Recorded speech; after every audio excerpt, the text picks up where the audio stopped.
The Dallas Cowboys have their first 30 visit next week, and it's with a round one wide receiver. What in the world? We'll talk about what that means next.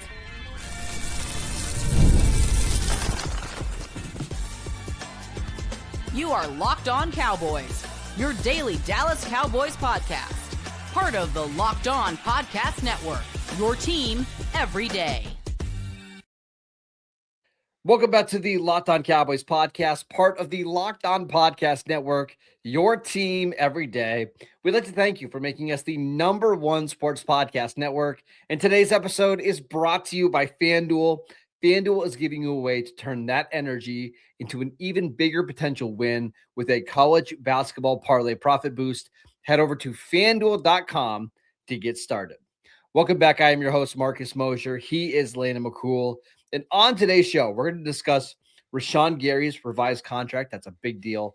We'll talk about the Cowboys working out a potential round one defensive tackle at Clemson's Pro Day. But I want to start with this, Landon. It's not too often that I get shocked on covering this team. I mean, you and I have done this for a long time now, and we've talked about court cases and weird medical things and trades, all that kind of stuff. I mean, all this stuff, right? When I saw the report this morning that the Cowboys are hosting Omar Cooper, an Indiana wide receiver, on a 30 visit, a projected top 20 pick on a 30 visit, I was honestly floored because I just assumed that they were going to use all of these visits on defensive players, corners, edge rushers, linebackers. And the fact that their very first one is with a wide receiver is eye-opening. What do you think? Many things. That's the thing. I'm trying to bucket my different thoughts here, and you've obviously heard of the film The Good, the Bad, and the Ugly. I have been bucketing my thoughts about this into the good, the weird, and the crazy. Right? Like I think there's a conversation to be had about does this have some speak to the Cowboys and how they feel about George Pickens? Is this potential just smoke or trade bait? Is this some kind of weird give up on the defense? And they're like, hey, let's just try to supercharge the offense. Like, honestly, that was my first thought. Well, hey, the free agency didn't go as planned. Let's just add a receiver. That's going to help us. And that'll up it, and I think I would accept a little bit of each bucket as true, because I really was thrown for a loop on this. I mean, I think the fact that this is, a wide receiver, I think the fact that you and I had a conversation, just yesterday about the Cowboys, maybe trying to steal one of those Pittsburgh edges, and then knowing that the Pittsburgh Steelers are going to be big in the big market for wide receivers potentially as well. There's just a lot of angles here. And so I think we should start with the kind of sane angle and move outward, right? So how do you think, and I return volley to you on this, do you think that this is a commentary on what's going on with George Pickens? Potentially. Yeah. I honestly, okay. I do. And I don't know if it necessarily, if it's things are going poorly, but just like, hey, we need to cover our bases, because we saw last year, anything can happen in these negotiations, right? You could have a guy that you're sure is going to be on your team, and then he lays on a table eating nachos, and all of a sudden he's traded 4 days later, right? So I do think if the nuclear option happens here, you want to at least have be prepared. I don't think it's going to come down to that, but I'd never rule anything out with George Pickens. And I know he's been great in Dallas. No, he's fair. Just one of those guys that you're always a little bit nervous about. That's all. That's fair. And, I think the question now becomes then, is this a CYA situation, or is this anticipating that there is a problem and moving on that? So, then we find out, is George Pickens a potential trade option? It's just that, and that's the problem with this particular thing, is that once you open up a little bit, it's someone was comparing something on I think it was on the Football 301 podcast to not wanting to, that's a different one. They're trying to open up the walls and being afraid of what they see in there, right? Yeah. That's kind of like these theories. It's like you start kind of thinking it through a little bit, and then it really leads you down the rabbit hole of what could this potentially mean? And it ultimately could just be them doing due diligence, Honestly, that's my first thought. Is when I first saw the news, I thought, Oh, Indiana played a lot of good defenses this year with a lot of draft eligible prospects and a lot of corners that maybe the Cowboys are looking at. Maybe they want to bring Cooper in to talk about some of these guys that he faced. Honestly, that was my initial thought. Uh, but there is also, hey, you're covering your bases just in case. I think there's another thing that he is one of the fastest rising prospects in this year's Yeah. draft. I mean, you look at like consensus boards, he's moved up 20, 25 spots in 2 months. Maybe they just wanted to get a visit in early before he's got a million, just to kind of see, hey, is this a CD Lamb situation where he's too good of a prospect to pass up? I would be shocked if they drafted him. But one thing we know, Landon, is the Cowboys love to draft from their 30 visit list. So you Yeah. can't completely rule it out. No, I wouldn't rule it out. I think the question now becomes like, is this a plan A, or is this like a contingency plan if you get wiped out at 20 potentially and he's there? Like, because I think the truth is that if you get through all these scenarios where the Cowboys are truly kind of wiped out at 20, which really seems pretty rare to me, it feels like a guy like this would be still there because a lot of defensive players ended up going ahead of you. So I think there is a certain point where you have to like, man, you don't want to reach for a defensive player if they get completely wiped out. I mean, it's obviously worst case scenario. So I think you have to prepare at least for worst case scenario. And we were talking about another scenario before the show started. What if somebody came at you with a ridiculous Ryan Flournoy offer? I mean, let's say it's a third-round pick and something else, right? And we like Flournoy, but Flournoy was a part-time player last year, and it's a third-round pick, and it's pick 75, and suddenly Cooper's on the board at 20. And you haven't gotten anywhere with the Pickens contract. Maybe the idea is, hey, we draft Cooper at 20. We let Pickens play out on the tag, and he's our number 2 receiver in 2027. And we've just got 3 awesome receivers. We still have pick 12. We still have 2 third-round picks. Let's address the defense that way. I'm not advising that, but this is why you bring in these guys just in case, because you never know what's going to happen in the draft. Or you have an F1 racer, man, and you're putting nitrous on top of it. You're pouring gasoline on things. You're setting the thing on fire, and we're going full speed ahead with the offense. Defense be damned. Just like really damn the torpedoes, and we're scoring 100 points every single game. I love that option too. I mean, I could be really negative and say, I mean, you might as well do that considering how free agency has gone. And come on, stop. Come on. No, I'm just saying, you could go in that direction. I mean, the fact that we're bringing it up. Yeah, I mean, the fact that we're bringing it up means that we thought about it, for God's sake. Yeah, I mean, again, if you were that kind of person, I can never imagine being that negative. That sounds like an awful. Don't even know anyone like that. Yeah, don't even know. All right, let's talk about Peter Woods, because the Cowboys were very present at his pro day on Thursday. Is he suddenly an option at 12 or 20? We'll get to that next. This episode is brought to you by FanDuel. College basketball is nonstop. Big games, tight spreads, momentum swings every single night, from early tip-offs to late night West Coast shootouts. There's always action on the board. And now FanDuel is giving you a way to turn that energy into an even bigger potential win with a college basketball parlay profit boost. You can build any college hoops parlay that you want with rivalry games, ranked matchups, whatever fits your read. And you can mix spreads, totals, player props to match how you see the slate playing out. Then you can apply the profit boost and instantly bump up the potential payout. Go safe, go bold, ride with your favorite team that you've been following all season long. It's your parlay, your style, now with more upside behind it. Head over to FanDuel.com to get started. That is FanDuel.com. FanDuel, play your game. Welcome back to the Locked On Cowboys podcast. We'd like to thank you for making us your first listen every single day. Free agency is here. It's almost over with, and so are we. Get 1 month free of the Everyday Club using promo code FREEAGENCY, no spaces, now through March 15th. Go ad-free and keep the conversation going on Discord. Join the club at lockedoncowboys.supercast.com. All right, Landon, let's talk about Peter Woods, a defensive tackle from Clemson who did not work out at the NFL Combine. He was waiting for his pro day. Did not run the 40 because supposedly he tweaked his hamstring before Clemson's pro day, which is always something. But he did go on to run a 10-yard split. He did all of the other drills at Clemson.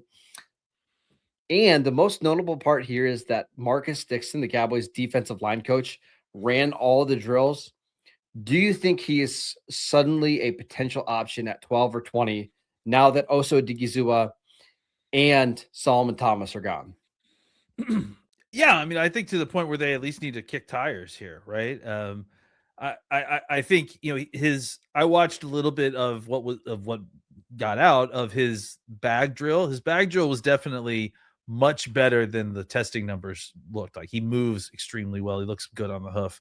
But man, everything about his profile really scares me, right? And like he didn't produce at all this year. I mean, he is like the poster child for Clemson's, Clemsoning this year. And I think it doesn't really bode well his pre-draft process so far.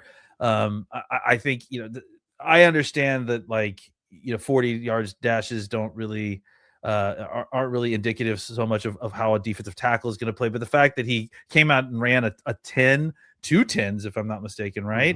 And then and did several other timed drills, and then the bag drills. And his excuse for not running the 40 was a hamstring injury. That just doesn't really add up really to me at all. And again, it's just kind of in combination with all the other things, including what happened his last year in college. He's a very talented player. I mean, he's shown that at certain different points. I mean, I think early in his career, you would have said this guy's going to be a top 5 pick. He's a rare athlete. I mean, he really, if you're looking for a 3 technique to get upfield, like if you could go watch the tape in 2024 and 2023 and really kind of feel really good about who this guy is. But everything that's happened since then, especially last year and everything in the pre-draft process really kind of makes me nervous. Yeah. So the testing numbers were very mediocre for a first round pick. Yeah. 6'2", 301 pounds. Clemson's reporting a 167 10-yard. The scouts there. Yeah. Which great. The scouts there said 177, which is below average. A 7.7 3-cone, which is a little concerning. I struggle with Peter Woods because I watched all of his pressures on Sunday night from 2024 to 2025. And there's just so few on his tape that are quality. Like a lot of them are stuns or like these pressures that are coming after 5 or 6 seconds. He's not like Byron Murphy that came out a couple of years ago from Texas where he explodes off the line of scrimmage and he's up the field and he's being disruptive. He had 8 career QB hits in 3 years at Clemson. Maybe with better coaching at the next level, you get more from him, but here's the other thing that I struggle with is everybody says, well, he's going to be a great 4-eye in the NFL. The Cowboys need a 4-eye. You don't need to draft a 4-eye in round 1 when you already have Kenny Clark and Quentin Williams. Like you don't need to spend that draft capital on a 4-eye. Well, it's like we just talked about, right? It's having Osa was an incredible luxury. But the Cowboys couldn't afford that luxury, right? They needed to kind of take that luxury and turn it into opportunity for them to spread that talent out across the defense. Going back, turning around and using the 20th overall pick to plug that same spot, it saves you some money, but only temporarily. And you're not better. And you're not necessarily better. Yeah. So and it's also, like we said, it's also not a position that adding that sort of talent really moves the needle the way you need to. Not the same way an edge player or a corner or whatever. And I understand, again, maybe this whole show is about potential contingency plans for the Cowboys if they get wiped out at their spots and these are the backup guys. But even then, I just have a hard time believing that the Cowboys would be wiped out to the point that they should be taking either one of these types of players at 20. He's just not for me. And maybe they like him more than I do. I don't see the need to do that. Plus, we talked about this last week. Like the Cowboys shouldn't ignore positional value because it does matter.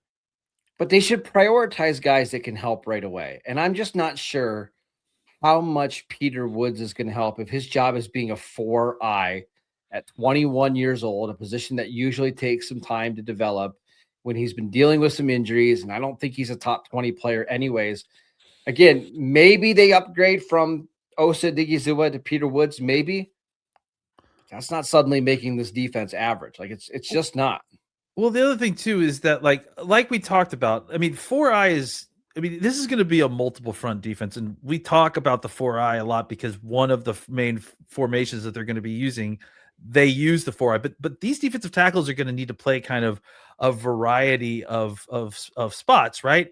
And part of the reasons that Osa wasn't necessary or needed as much, right, is because you already have two guys who can function as your actual up the field three techs when you're getting into a 4-2-5 or something like that. So, well, and that's the other part of it that we talk about their base defense all the time with a 4-eye.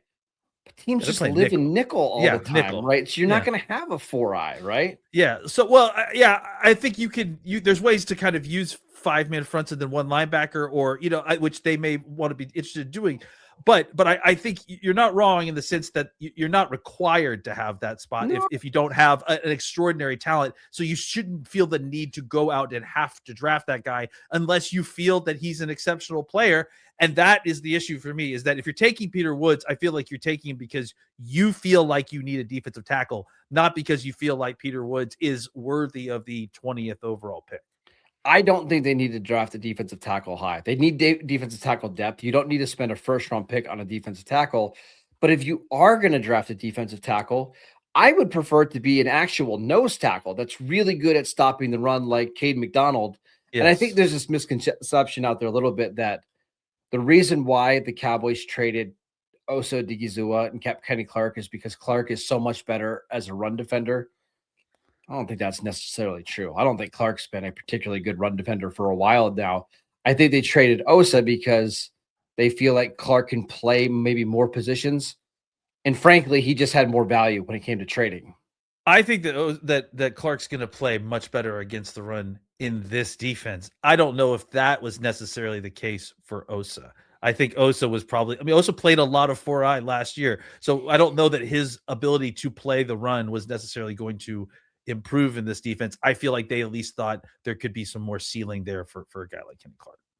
I also have a problem drafting really any defensive tackle at 12 or 20, given the state of their current edge rooms. And well, that's the thing. You can get these guys. You can get these guys in free agency. Like that's what we literally talked about yesterday. Is this is a position that you can still. This is one of the few where you can still get a solid starter at this position. If you're just talking about the 4-eye, you can fill in the rest with the two guys you've got. But if you don't even need a starter. Yeah, you don't even need us to, because you've got Quinnen Williams, you've got Kenny Clark, and you got Double O now from the Chargers. You don't really need a starter. You need somebody that can give you 15 to 20 snaps, and those guys are plentiful in free agency.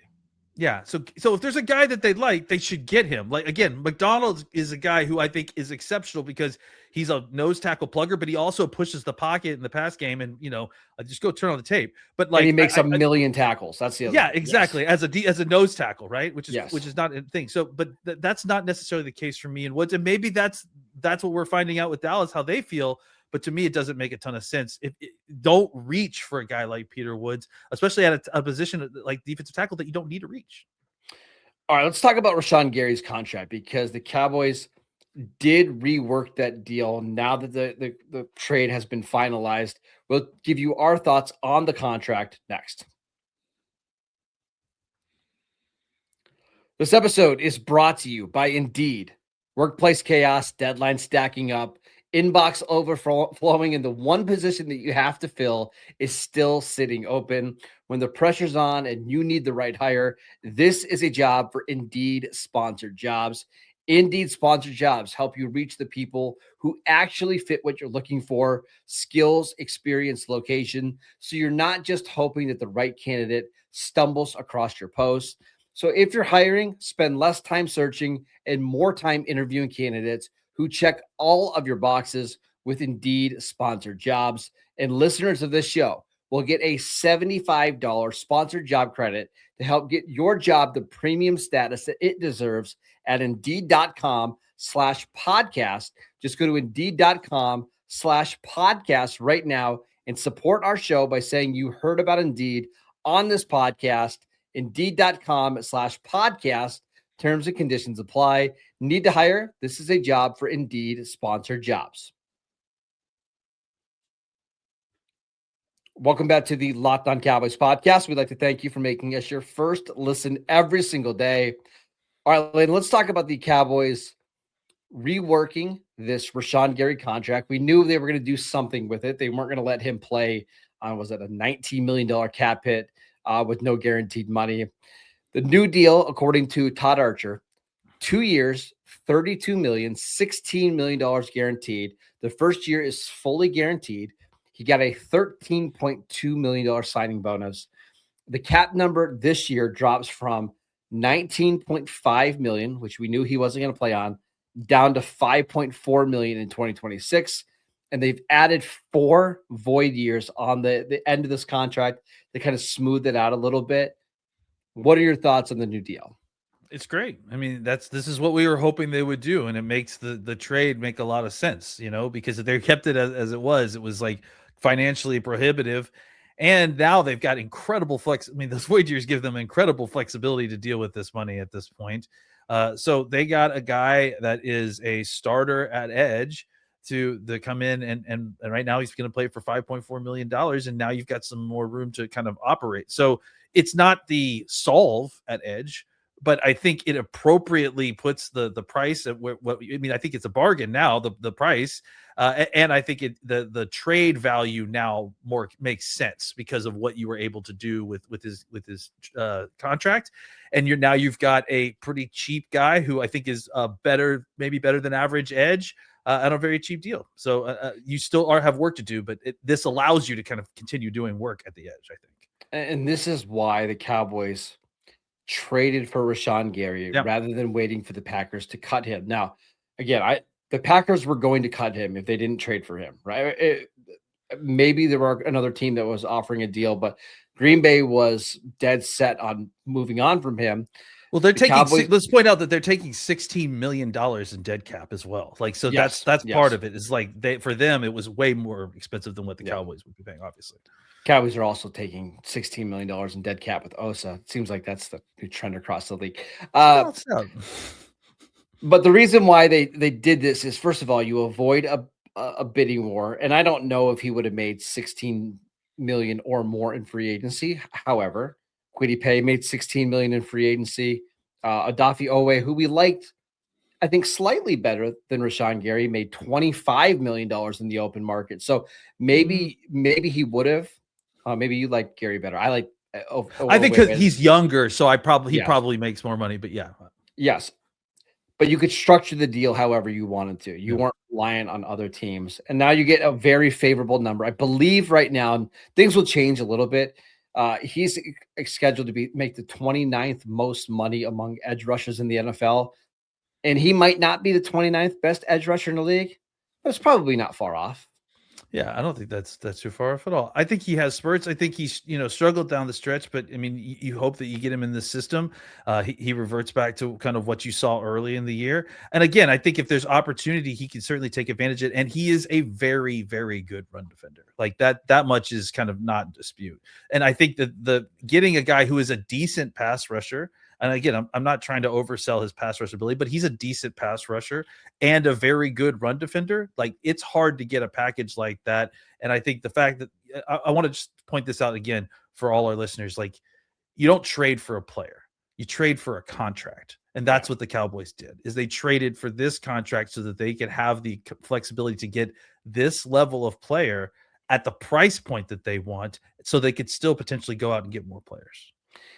When the Cowboys were taking on a 2-year, $42 million contract, it was just way too much given where he's at this stage of his career. But when you're talking about 2 years, $32 million, it just makes way more sense, because now he is in the range of pass rushers. I'm going to read you the names in his tier in terms of money per year: Jonathan Cooper, Carl Granderson, Joseph Asai, Malcolm Kuntz, Kayvon Chason, Alex Wright, Dorrance Armstrong, Eric Armstead, Kwity Paye, and Bryce Hoff before he retired. Like, you can be down on Rashan Gary as a player, but also acknowledge, like, hey, he's getting paid probably what he should be getting paid. they need more than just one good player on the edge, right? Like, I Yes. mean, so this is to get this guy as not your finishing move, but just as part of what you're doing, I think is a good move. And again, it gives now you have the flexibility to continue to add another player, maybe even at a higher price point if you want, than this guy at the edge position. Then you're really looking good.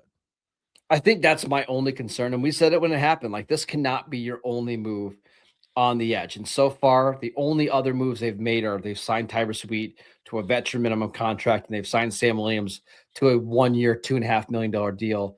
That other move hasn't come yet. Now, maybe it will via the draft. Maybe it will via trade. We'll see. We like this move in a vacuum, but there's still that next shoe has to drop. And honestly, we said this about the contract. Like, we weren't going to judge this trade until we saw what the new numbers look like. Now that we know, feel a lot better about it. Yeah, it makes a lot of sense. I think, again, it does all the things that you need to do, and you need to continue to build multiple good players at multiple price points at a position that you had almost nothing, right? So, I think they're certainly not done yet. I think they certainly need another starter plus level player at the edge. The question is, how are they going to acquire them? And that's what we're waiting to find out. Yeah, we'll see. I'm hoping that we get some news relatively soon on that. All right, that is it for today's show. We'd like to thank you for making Locked On Cowboys your first listen every single day. Make sure you subscribe and follow the podcast so you get all of the latest episodes.